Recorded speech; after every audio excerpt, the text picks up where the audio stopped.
Hey guys, so I'm here and I just got these two shelves. So I already put one up here and this is kind of what the shelf looks like. I mean, it's like a floating shelf. It's pretty cool.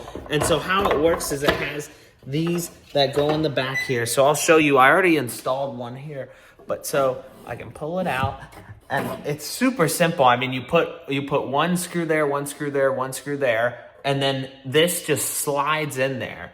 So you just find where the holes are, and then you just push it back in, and then boom, there we go. And it's nice and sturdy too, and it's a good color. So I mean, I like how it works because it's very simple as to the fact of you just screw the back in, and you just screw that back in there, and it tells you which way is up, and then you just put this on. And then once you have the holes here, because there's already existing holes, literally all you do is take this, push it in, and then you drill up one here, and it holds it in, and then there you go, and it's all ready. So that's really cool, and I definitely give these, and it's a set of two, so you can put one here and then one down here, which I'm going to do. But this is perfect, and I give it a thumbs up.